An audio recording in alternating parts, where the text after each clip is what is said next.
They go to 4-2 on the Grammy road trip. And fellas, considering where we all were in the Lakers a week ago, losing back-to-back games to the Rockets in Atlanta and a lot of chatter, the Lakers end up going 4-2 on this Grammy road trip. They've now won 3 in a row, and it's just a different feeling, James. And for the first time in 2024, they're 2 games over 500, so it's a nice start. That's good. It does feel good to come back off the road trip 4-2. 2 big wins against Boston and New York, and close it out in Charlotte. Even though they fought like hell to try to get back in the game, you'd like to see you close out that last game to get home. So successful road. Maybe mentally turn themselves around to where they think they can play together, even though they have some injuries. Vanderbilt out, Cam out. They're missing those guys, but I think they're seeing something in themselves as a team if they play defense the way they play and move the ball. 36 assists tonight. That was big. 78 points in the paint, though. That's also big. So, they're starting to get things together as far as without a lot of practice time. They're starting to gel a little bit. For me, the big key was that first half. First half, they were so active defensively.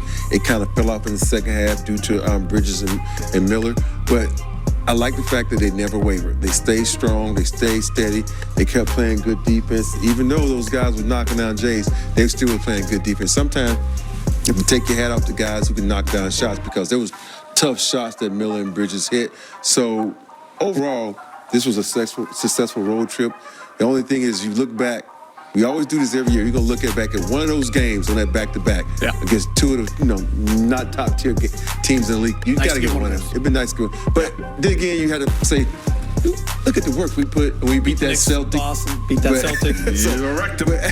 But this, to me, was a really good trip for a team that's been injury-riddled. Look at tonight's game, the assist that he made, bringing the defense to him, collapsing the defense, finding the guys on time, on target. He was really showing signs of being a complete assist guy now. I mean, he does draw a lot of attention. So now he's smart. He's starting to read the defense and see where the open guys are.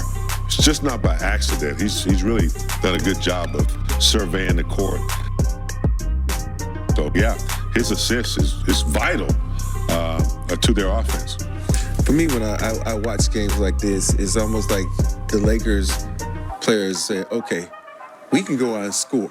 We don't need AD. And for me, it had been the opposite. I'm like, AD, you're going to take us home. Because there was nobody on that Charlotte's team that could guard AD. But sometimes I think we take AD for granted and don't use him as effective as we could. Think about it. He was 12 for 16, 0 of 2 from 3. So that means he was killing. Nobody could stop him.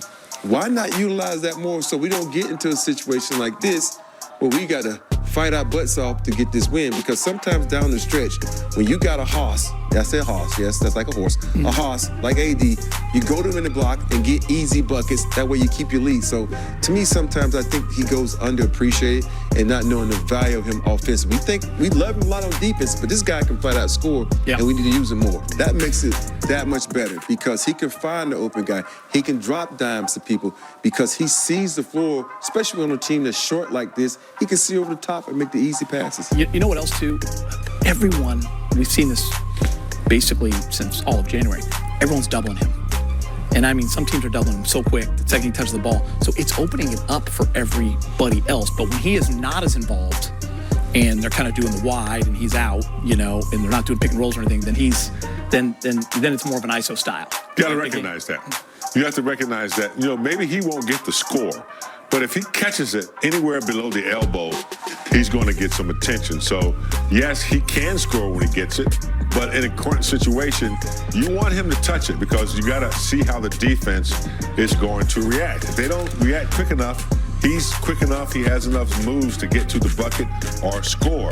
But if they do come, as we've been talking about, that's when he's really, dangerous because he can pick people off. He becomes a quarterback all of a sudden. So you got to let him touch it, even if he's not going to take the shot. I totally agree. For me, when you have the talent like AD, and to me, you look at Embiid and you look at Jokic, two of the top centers in the league.